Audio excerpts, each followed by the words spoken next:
Really happy that you're here, whether it's live or on the recording later. And I have a confession to make.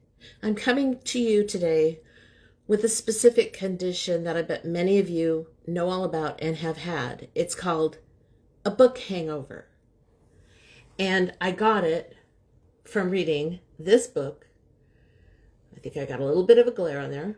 It's on my Kindle. And it's completely stayed with me since I finished it in the wee small hours of the morning. You probably know exactly what that's like when you read a great book and then you keep thinking about it. You're not quite ready to leave it. You're not quite ready to leave the characters behind. You may have a pile of tissues. I'm just saying. And it was written by Kerry Lonsdale, who has been one of my favorite authors for years. And she's going to speak with me in just a couple of seconds. If I book hangovers are a really good thing overall, because that means that you loved the book. And yes, I definitely loved the book, just like I loved the three that came before it. This is the fourth in her Everything series. It's the conclusion. And we're going to talk about this and the first three books and what else she's been up to. There we go. Hi. Well, apparently I didn't have my microphone and my camera settings set up for Instagram. Oh, So I'm not sure how that all works. Yeah, so it kicked me out to change my settings, and then when I came back, I'm like, "Where's the invite? It's gone." Well, you're here now, and that's what counts. I'm here now. Exactly. It's so nice to see you. You too, Janie. We see you online everywhere at all the different groups and stuff. You've been reading my books for a while now, so I think I've read them all. Yeah. I do. I think I'm a complete offender, as I like to say. I'm a repeat and a complete offender. And you gave me a hangover. Oh, good. I finished it, and then all day I've been walking around going, I really should start another book, but I'm not ready. Yes. I know that feeling after a book. It's been a while since I've had a book where I've had a hangover like that. So sorry, not sorry. Right. Well, I'll get over it eventually. Probably by tonight I'll be ready to sit on the patio and grab something else. But I mean, I love this series, and I'm having a hard time because I'm trying to decide if I like this series or the No More series the best. No More. Because I love them both, right? They're very different. But they're very different. Mm-hmm. And I read the first 3 volumes of this one way back when they were first published. Mm-hmm. So I went back and I had to do a little review. Okay, so you did go back. I did. Well, I looked at my Kindle because I annotate. Mm-hmm. And I looked at what I had highlighted, and I looked at a couple of reviews that I had. And so I got myself all back into it. And then I opened up to the first page, and I was ready to go. Yes. It's been a few years. It has, because I had to go back and read the 3 books before I wrote that one. Did you? I wondered. Because it's so seamless. It just goes, it's like you just put book 3 down and you walk into book 4. And you're going, these are not going to be spoilers. I want to tell everybody, we are here to sell books. I am making no bones about that. I am not a paid publicist. I am a volunteer. But my mission in retirement is to help authors sell books that I want people to read. So we're not going to have spoilers, but I will say you do a lot of back and forth in the book. Yes. And it's very seamless, like we're in present day and then we're back 10 years or we're back 8 years. Mm-hmm. And you can't tell that this was written later. You did such a beautiful job. Good. Yeah. So let's go back for people that don't know you, because that's the whole point, right? We want to find new readers. Okay. Tell everybody a little bit about your background. Like, where did you grow up? Were you a big reader as a kid? Because I know your story of how you became a writer. People are going to want to hear that. Yes, exactly. Well, I grew up in the Bay Area. And as you know, I don't live far from you right now. No. And so I'm surprised I don't get out to your place more often. Hey, we've got a new bookstore. Let's talk. Yeah, I think we should. We should. So I was not much of a reader because my parents were not like big into reading books. I was the one who got them into reading books, but it was my friends. Like I had a few very close friends who were voracious readers. And so that's how we would spend our summers, sitting on our bean bags and reading books. Of course, I was initially bored right away. Why aren't we outside playing? Why are we in here reading? But, you know, I got hooked. And so went through all the regular series that we do as a kid, the Nancy Drews, the Hardy Boys, the Ramona and Beeses, and I'm dating myself here. And so, and that just became an addiction. And then going to the library used to be a fun time for me. The Mountain View Library, Mountain View, where Facebook is now, and all that stuff is, it was very different back then. And so, yeah, it was just growing up and reading. And I think writing, I mean, it was always in the back of my mind. I was always a strong writer, but just to write fiction was something I never thought to do while growing up. And while growing up, it was at that age where you were taught to, okay, you need to do something that actually makes you money. You can't, you know, writing doesn't make you money. Yes. It wasn't until later that I found out that my own father was a journalism major and went straight into insurance. Really? So there was a very strong opinion. Wow. You can't make money writing. So, but that's where I think my writing strength came from, was on my dad's side, which was very unusual because my mom is more the artistic one. So, but apparently my dad's the writer, and they're both actually still alive, 89 years old and living very happily. That's great. But so I ended up going into more the creative side of business, you know, studying marketing in college. And then that's what I went straight into after I graduated. And it wasn't until I decided to stay home with my kids when I think it was back in 2010. And I needed to be creative. And so I started writing fiction, had absolutely no clue what I was doing, but I put myself on a 5-year timeline where it was my intention was to traditionally publish, i.e. get the agent, and then submit to a bigger publisher. And then if I could not achieve that within a certain time frame, I would spruce up my resume and head back to the workforce. And so here I am. So obviously it worked out. Now, your first book, was that the, oh God, now I just had a senior moment. The Waves. Everything We Keep. All the Breaking Waves was my second book. Oh, that was your second. Okay. It was my second book. And so that was really interesting because we sold Everything We Keep to my publisher. And that went gangbusters because it was at that time what they called Kindle First, which is Amazon First Reads, and did very well. And so, you know, the story where it was my editor who said that we can't leave a certain character in Mexico. So what's his story? So I drafted a premise for that, and we sold them that. And then we also sold them All the Breaking Waves, which I had already had written. And so they published that 4 months after Everything We Keep officially published, which was August 1st. And so All the Breaking Waves came out in December. And one of the things that they did, I don't know whether it was intentional or not, but they made the cover look very similar to Everything We Keep. So people thought it was part of the series. And so it sold very well.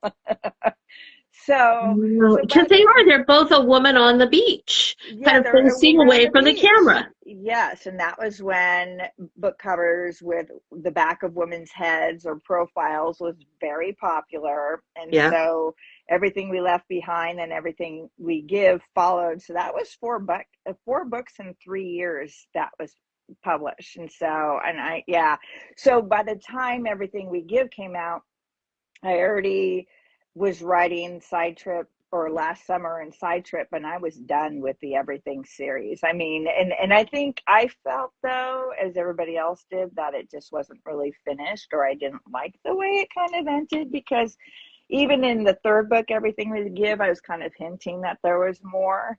But the main character in Everything We Found, Thomas, just was silent, you know. And I think a lot of it, too, was I was just exhausted from writing the series.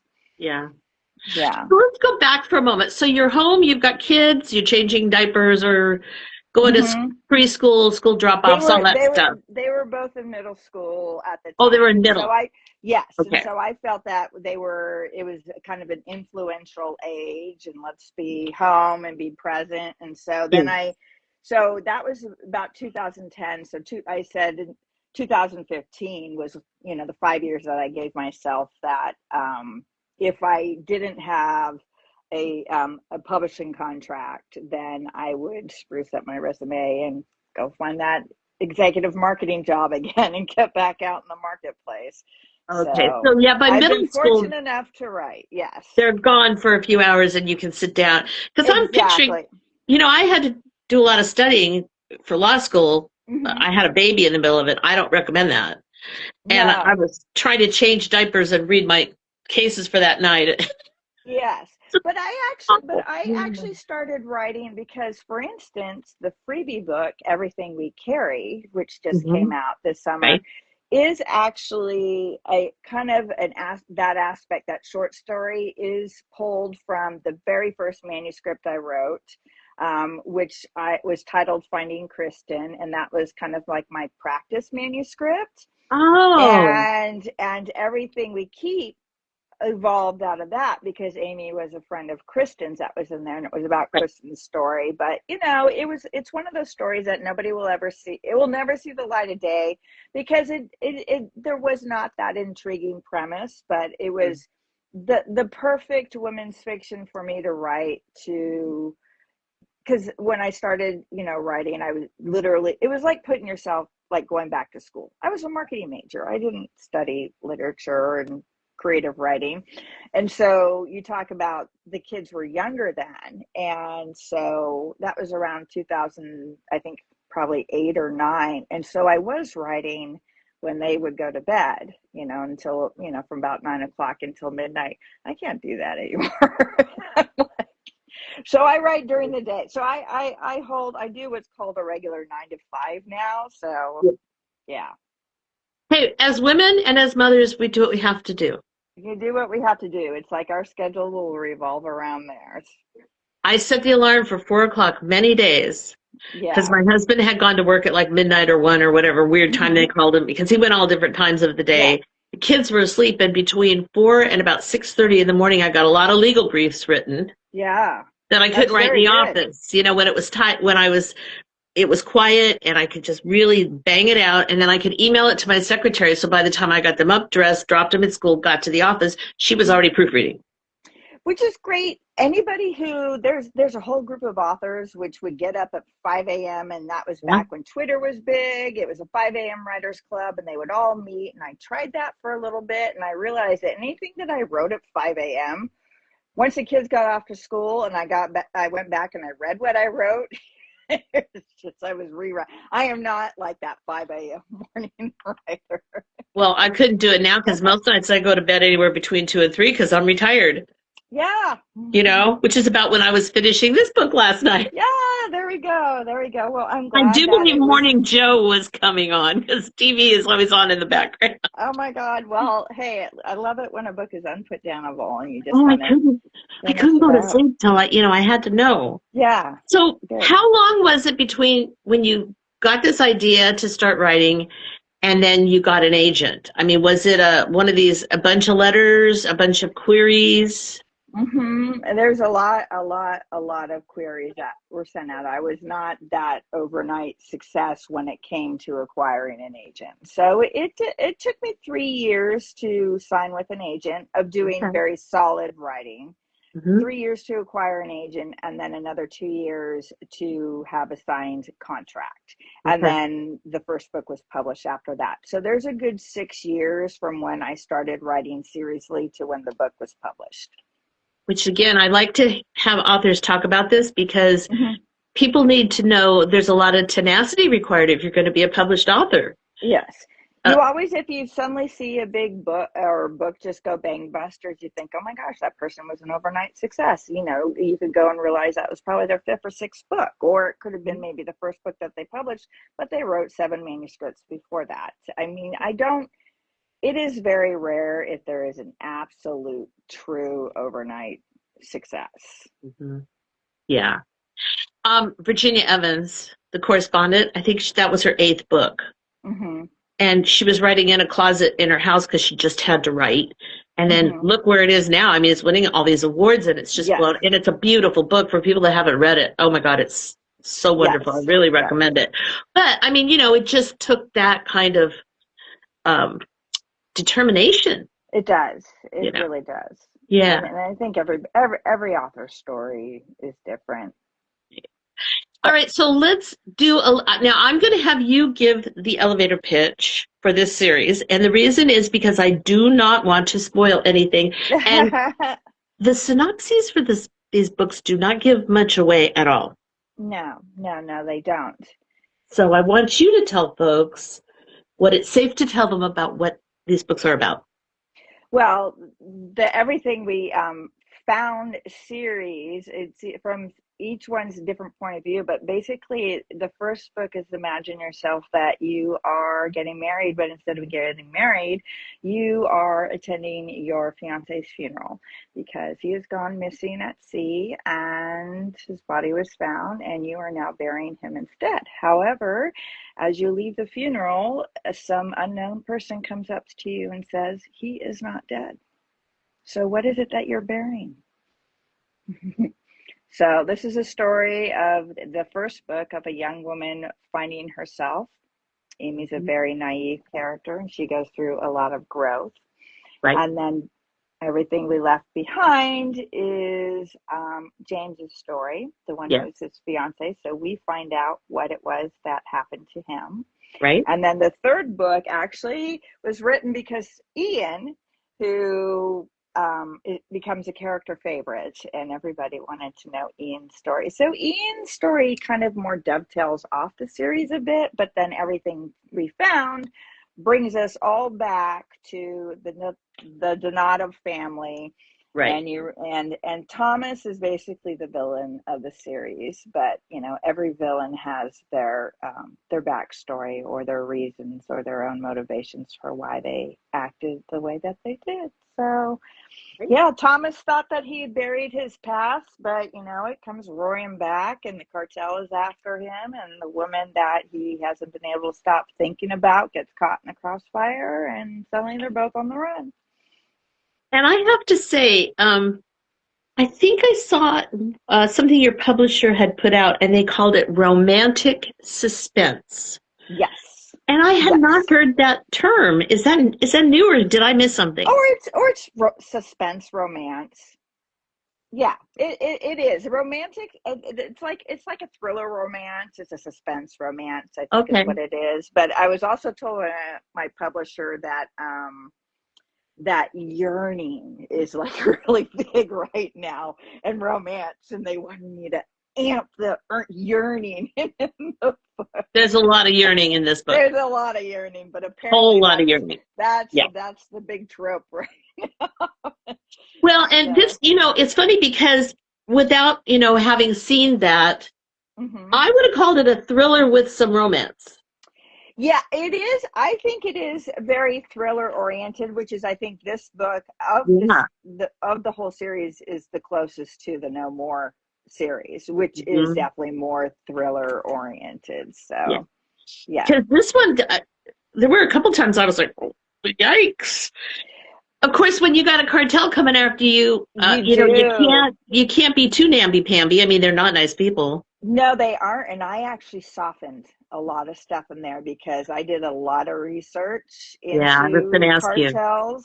And they are brutal. They, as described as to what happened to one character, is actually based off of something that I had read. I was going to ask you if you researched it because, you know, and you made a point too, which I know to be true from my background, about just because you put them in prison doesn't mean they can't put out hits. Yeah, exactly. And that's true. That's very true. As we have seen, because there is like this whole thing that went down, what was it, a couple summers ago with, in fact, was it just last summer where, oh my gosh, I don't have my notes in front of me because I'm like the worst when it comes to name, but it's like, yeah, when they basically flew the boss into Texas and he was arrested, and Yeah. put in jail, and Oh yeah. Yep. Well, But then, you know, that's the whole thing, is like when you, with the cartels, it's like they're designed or structured so that when you cut off the head of the snake, two more grow. right. Yeah. There are a couple nasty ones in this book. Yes. But it's not gory. I don't want people to be put off. No. There's no gore. It's not gory. It's just, you got to have a little realism to make the story work. And that's what I wanted, is because I really had to show why Thomas did what he did, that there was a real viable threat to his family, and you know, because as what he did to James and everything we keep, and as we learn in everything we left behind, I mean, he looks like an asshole. And so, but this guy had reason. Yeah. And he's very self-aware. Yes. Yeah, he is, considering, you know, the environment he grew up in. Yeah. He knows what he's doing, and he knows how it's going to affect people. Yes, very much so. So, this is what made him a good businessman. But so you said we all know what happened. Oh, I'm sorry. Go ahead. He kept nagging at you to write his story. Is that what happened? He actually was very quiet. He didn't start speaking. It wasn't until, I think, after COVID, around 2022. And I said, you know what?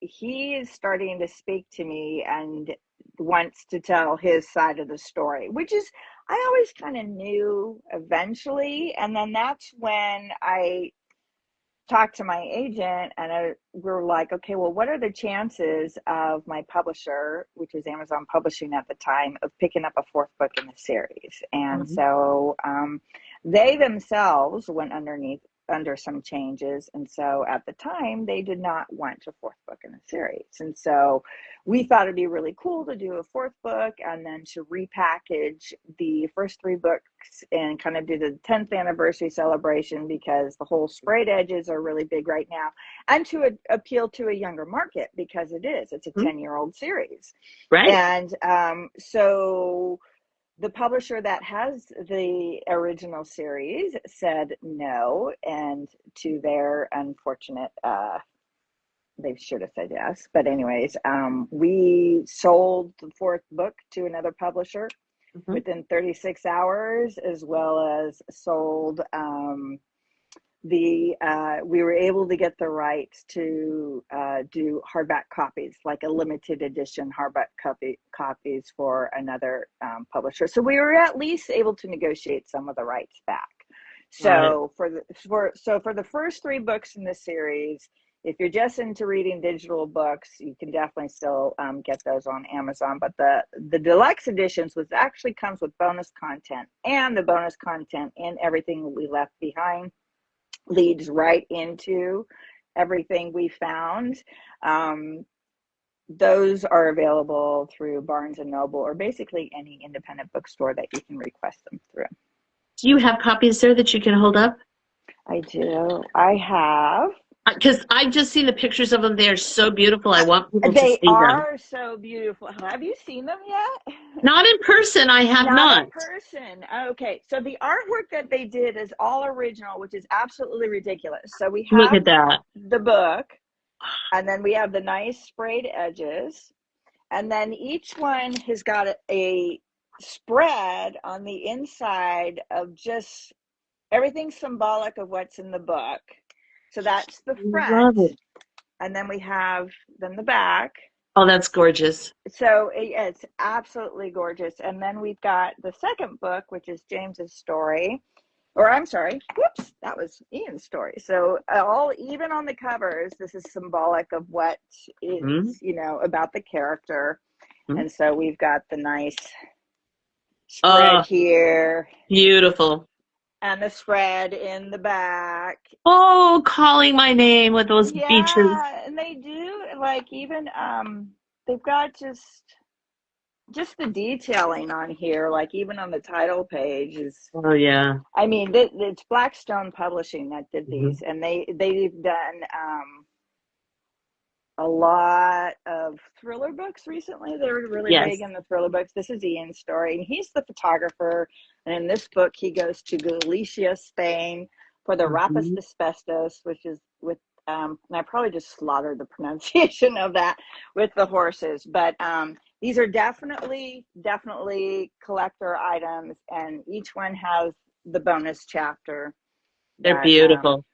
Yes, that goes, and it's the bonus, and the bonus chapters are what the readers wanted, you know, which is very nice. And because the biggest thing about everything we give is the biggest, not complaint, but request that I got from readers was like, why is there not a scene of Ian with his mom? So we get that. Okay, well, I can't wait to get mine. And Blackstone they're a great publisher. I'm one of their influencers, and they're very generous and very lovely people. So it's really nice that they're the ones doing that. It has been wonderful to work for them. And if you buy those books directly through Blackstone Publishing from their website, Everything We Keep, I don't have a copy, but they have a limited amount of signed copies where they have a beautiful full color tip-in sheet that was signed. So nice.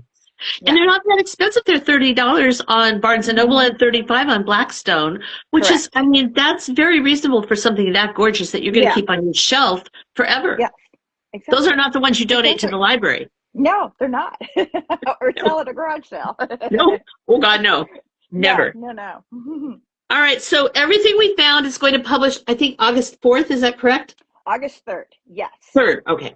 Yes. They've got it coming out on a Monday. On a Monday. Oh. On Monday. That's different. It's through BookAtour. So BookAtour is an imprint of Hachette. And so, yep, they've got it coming out on a Monday. Okay. And then this one makes me special. Well, I think I've got the 4th in my head because I was thinking Tuesday. Probably. That's why. Yeah. So. Okay. And then this is the short story, the novella, which is 5 chapters. Yes. And this is free. It's free. And it's very good. Oh, good. I loved it. Okay. And people can just go to your website and sign up for your email list, right? Yes, actually, you go to my publisher's website, but you can get there from my website. Okay. And it is, yes, because what it is that it puts you on a mailing list through my publisher, but it's specifically about my books and what's coming out for me. So great. Okay. Well, I recommend all 4 of those books. I also recommend the No More trilogy, which I loved, which each book focuses on a different sibling. Correct. Yes. And these folks, tell everybody a little about, they're from a messed up family. They are very messed up. You know what, Jeannie, as I like to say, I hate trauma in real life, but I love to write about it. And it's so much fun to read about and then put the book down and go, I don't have any problems. I don't have any problems. My life is so smooth. The No More series is about 3 siblings basically that revolves around a specific incident and that happened when they were younger. And each book you get their perspective of that incident. And so it's like an onion, a little bit more is peeled off until you have the full picture by, you know, the middle or the end of the 3rd book. And yes, that particular incident really messed up my characters, which makes it more fun to read. And it's set in my 2nd favorite place. My favorite, of course, being Maui. Yes. But it's set on the Central Coast. Yes, it is set actually, I would say, did I actually say, I think it's in Los Osos, but it's like a fictionalized area of Los Osos, so, which I love that area. And Los Osos, of course, is not far from San Luis Obispo, and then you have Morro Bay and all those great places. It's just gorgeous. Yeah, and I used to live in Pismo Beach, so that's partly why I love it. Oh, there you go. Oh, yes. So that's another one people should read. And then you have standalones. I have standalones. I think I have 4, 5, 6. I'm going to get 6 standalones now. Yeah. We have Side Trip last summer. All the Breaking Waves. Have to think. When you have to think. Find Me in California. Falling for You Again. Oh, yeah. So that's it. Is that Falling for You Again, and then there's a short story with that one, too. Yes, there is. There's what we call a novelette, which is actually what was it that somebody called it the people go back and forth between a novella and novelette, is that I had read if it's like a certain amount of words, it's called a novelette as opposed to a novella. So I promoted it as a novelette. But yes, there is a block of time within the time that Falling for You again is, where the characters are on Maui, and that's about their trip to Maui. So yes, and that's a great book, very entertaining. And I'm not somebody that reads a lot of romance. Yes, well, I can't write straight romance. It's not. My people need to have issues. Well, they have to have issues. They have to have something more than the will they or won't they? That's boring. Yeah. I mean, a true romance is very formulaic and follows a very structure, I guess you could say. And I have tried to stick to that. Yeah, I'm not interested. But, and that's the other thing I forgot to say about Everything We Found and the Everything series, is that Everything We Found picks up 10 years after.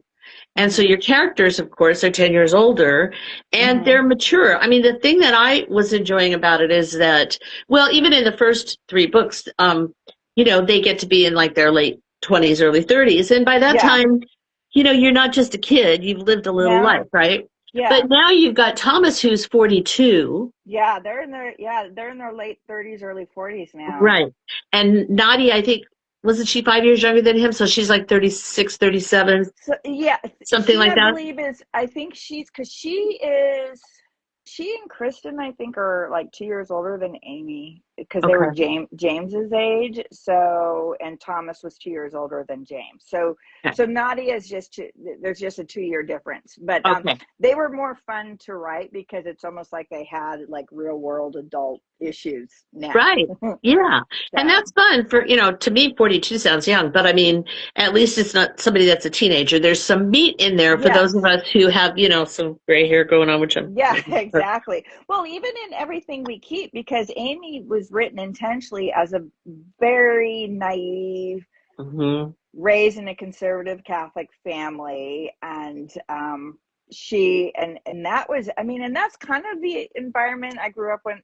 I'm not Catholic, but I went to Catholic. I had a Catholic education, and so there I drew upon a lot of just what I saw in my own environment. But at the time, it was a challenge to write her so naive because of the situation in the book that was presented in the book. I needed a character that was just kind of blind to what was really going on around her.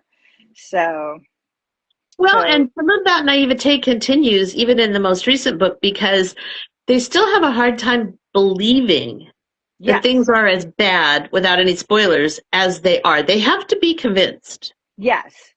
Which I think is probably typical of most of the populace. If you haven't been involved in like a profession that deals with these kinds of issues. Yeah, if you aren't raised in that environment or exposed to it, you don't realize how bad it is. You really don't. So, I remember when I did my last 14 years with a law enforcement agency. And I remember I would ask questions, and I literally would ask like some of the folks I worked with who spent more time inside than I did. I mean, I went there, but they worked there all the time. I go, have I seen too many movies? And they would go, no, you haven't seen too many movies, and let me give you the rest of it. And I go, okay. I mean, it is a very sobering. And so I found that aspect of the story quite believable when people would go, oh, come on, you're exaggerating. No, you really don't. And that was even when, I got that a lot with the first book, Everything We Keep. I mean, it's like, how can somebody just disappear like that? I mean, I even have people where the particular, again, without going into too much, well, everybody kind of knows about what's going on with James. But even with James and his condition, I got a lot of just even reviews saying this condition does not exist. That is just impossible. And I'm like, well, there's even now, 10 years later, a lot more information on the dissociative fugue than there was even previously. But some of the stories that I read about people who had suffered from dissociative fugue themselves, wild, absolutely wild. And it's very plausible. And I believed it when I read it, when it first came out 10 years ago. Yeah. So it's very, and with somebody like that, they literally are a blank slate, and you could very easily fake that you know them and that you're a good friend of theirs, and basically you're filling in the blank and creating a story for them, and they they have nothing else to go on, especially if you're in a different country. And that's why a lot of cases where they do suffer from dissociative fugue, they disappear. You don't see them again. So all right, so you have another book coming out.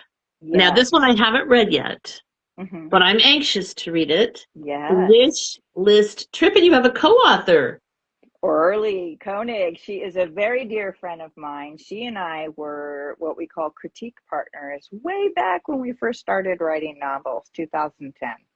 I was going to ask how you knew her. Yeah, she and I were assigned to be in the same critique group. And what critique groups are is when you're writing a novel, is you'll throw a chapter at somebody, they'll read it, they'll give you feedback, then you go on to the next chapter. And so so she and I were together for the critique group, and then we went on to found the Women Fiction Writers Association with 3 other writers, and she is an author in her own right. And we went on a retreat together, just the 2 of us, because she lives back east, and we met in Albuquerque, and we're just sitting there having wine. We're like, why don't we write a book together? And so we started brainstorming ideas, and the wish list trip came up, and we wrote it and sold it, and now it comes out September 8th. And this is it. This is your women's fiction. This is your friendship fiction, and you'll need a box of Kleenex, but there's also a lot of laughs, and it's a really good story. It's another great cover too. Yes. Bookouture did an amazing job on that cover. It's like, it's the only cover that we saw, and as soon as we saw it, we're like, oh, wow, okay, because a lot of times that doesn't happen. You'll get a cover from a publisher and be like, what are they thinking? Now, all of your books have women's issues and friendship in them. Yes. That runs through a certain degree, yes. Yeah, that runs through all of your books. That's a big deal in your Everything series. Yes, yeah, it is. And I would say that I mean, the Everything series was even kind of promoted as romantic women's fiction, but we kind of move away from the label women's fiction now, because, as we say, things change over the years. And I see it, you call it friendship fiction, or I call it you call it romantic fiction, because it's not true romance. It is. Yeah. It's more commercial fiction, is what it is, or upmarket fiction. But my books always have a very strong romance thread in them. Mm-hmm. They do, and they always have women who have very strong friendships that are sometimes challenged. Yes, which is very realistic. Friendships aren't always very smooth, All right, so how did you come up with the wish list trip idea? Because it's really an intriguing premise. That it is. We kind of, I'm trying to think of it, because in fact, Orly and I were just talking, because we're writing another book called My Best Frenemy's Wedding, which comes out next April. And in that one, every book that you write is different. All the books that I've written, everybody's like, oh, do you have a process? And I'm like, well, I do. It's a process, but it changes for every single book. So with the wish list trip, it was the inner journey, or the growth that the characters kind of go through, that came to us first. We're like, oh, wouldn't it be cool if, there's a group of friends, and this is kind of what they needed to learn. And okay, well, how can we get them from point A to point B? Where we've got our other book, that My Best Frenemy's Wedding, which was the external conflict or kind of plot point that came first.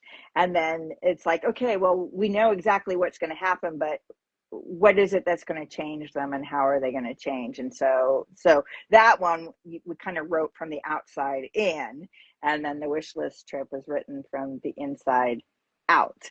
You know, it's always layering, but that one was fun because it was kind of like, wouldn't it be fun if they were kind of going from, you know, basically destination to destination, and we knew right away that one of the friends had passed away, and that she was the one who was kind of, you know, moving the other two as pawns, you know, to get them, because they have their issues, and she's trying to get them all back together.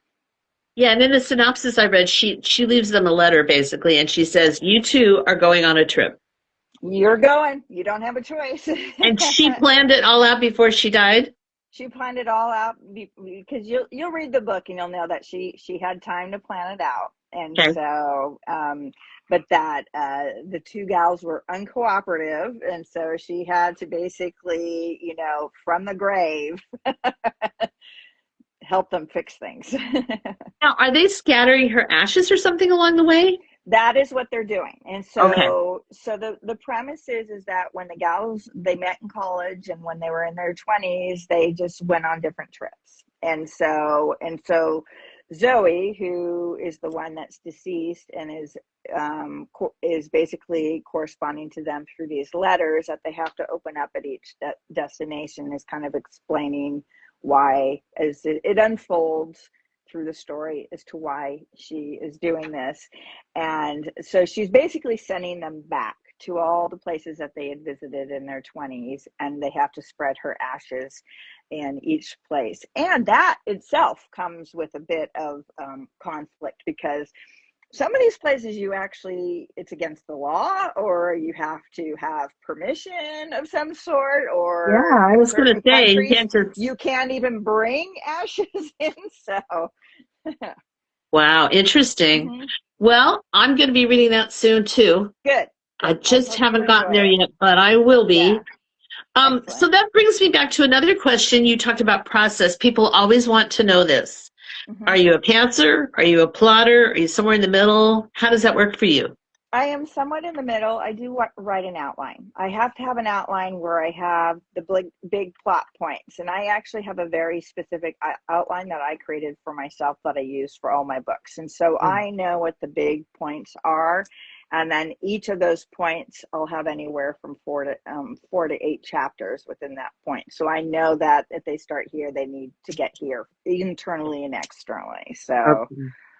And then, you know the ending before you start writing?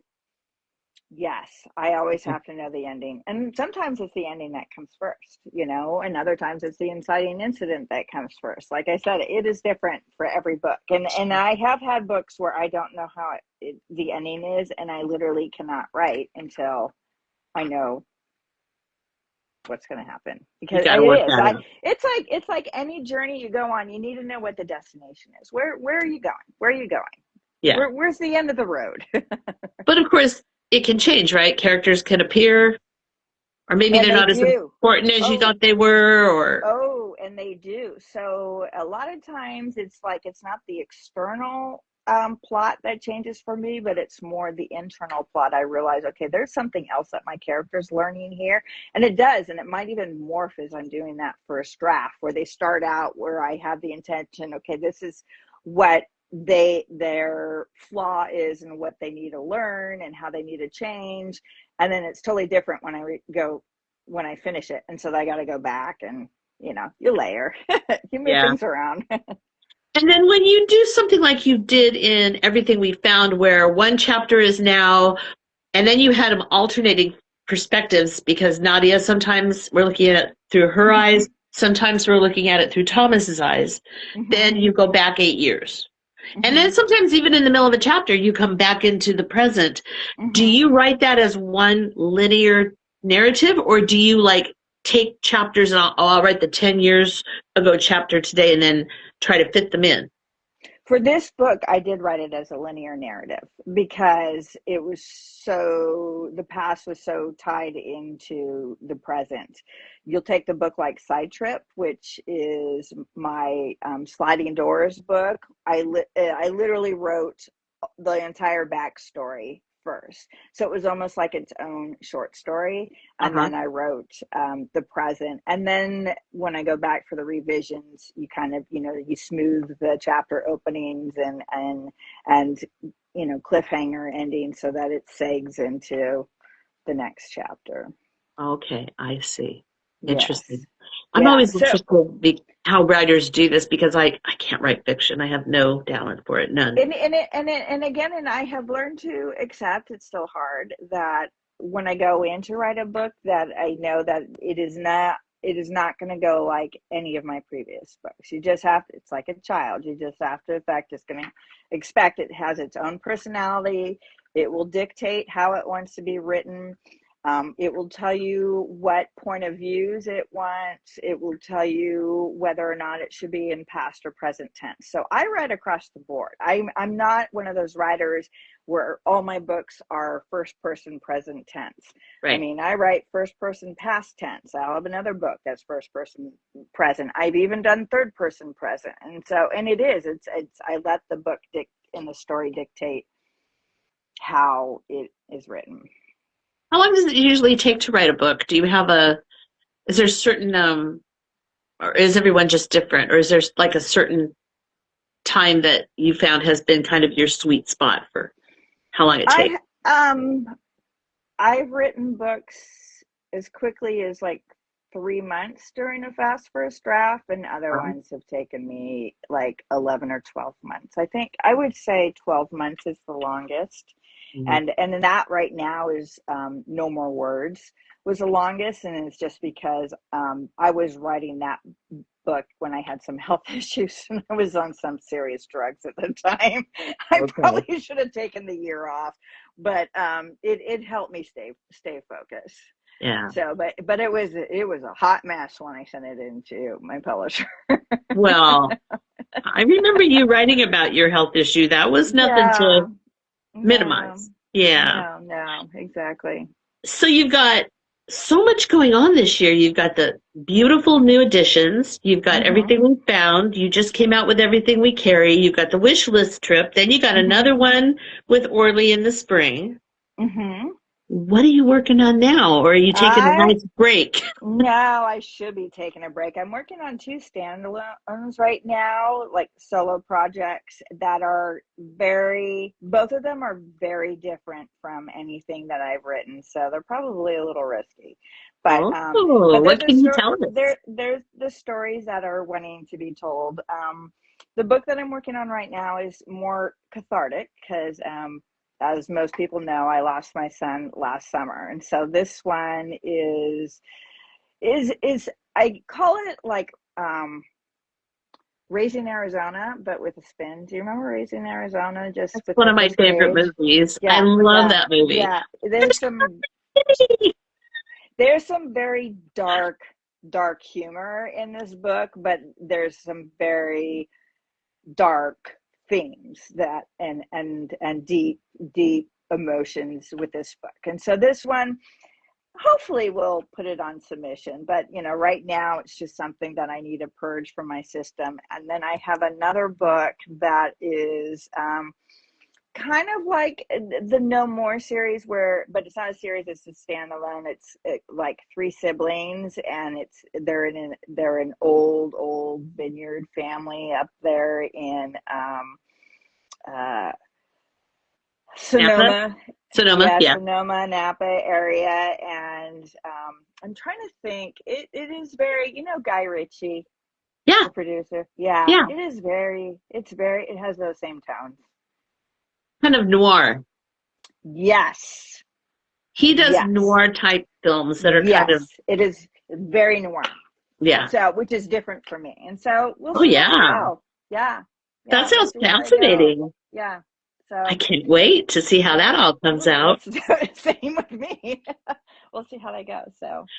Well, you mentioned it. Fun to write, so. And I wasn't going to bring it up, but since you did mention it, I will give you my now that I have you and I'm speaking with you, my very sincere condolences. I'm very, very sorry about what you've been going through. And I appreciate so much that you put all those little notes of encouragement on Instagram, on your stories. I read every one of them. Yeah. He's a good kid. Gone too soon. Yeah, I understand. Believe me, I get it. So with everything you have going on, do you have any time to read?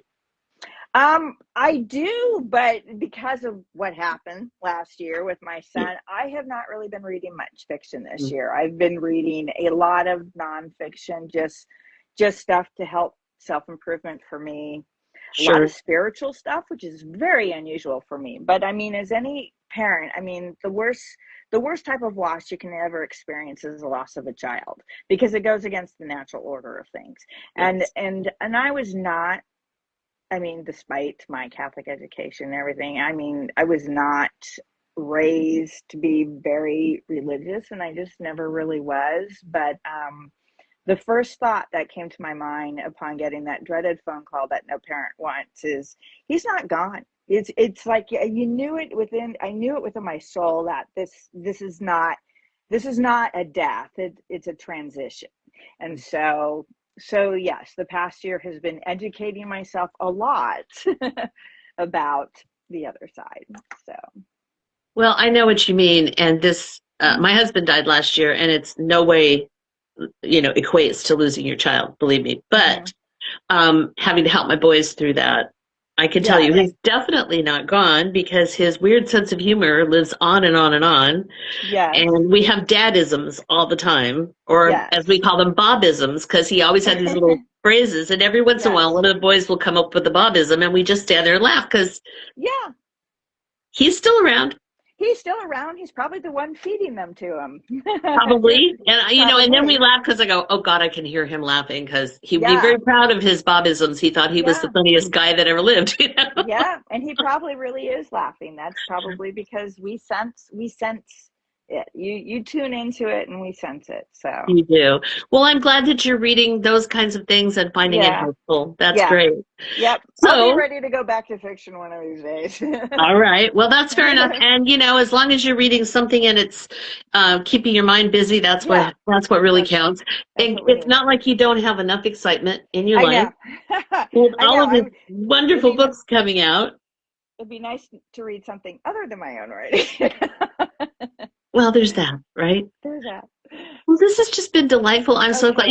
After interacting with you for so many years, it's so nice to talk to you. Yeah, it's very nice. I do enjoy the face-to-face a lot more now. Yeah, one of the good things about social media that, we can do these lives and actually talk. And we could talk offline, because we need to get you over here doing an appearance. You're only 40 minutes from me, so. Believe me, I know exactly where you are. Okay. All right, Janie. I made many a trip through there, because I used to head over to the big prison. Oh, okay. There we go. Mm-hmm. Yep. So, all right. Well, this has been great. And I hope everybody runs out and gets the books. I'm going to do it again. This is the one that comes out August 3rd. And I'll have my review up probably, I'm not sure what day. Bookatour has me doing it on a certain day, but it will show up. Everybody will see it. Yeah, I'm on their tour. And then we'll also be reading the wish list trip, and I'll have that one up too. So everybody can run out and get the books and curl up. These are great summer books, by the way. Great time to read. Summer books. The wish list, I'm going to Maui. I may just save it and sit on the beach with that one. Yes. Yeah, right? Definitely. Okay, Janie. All right. Thank you. Bye-bye. There we go.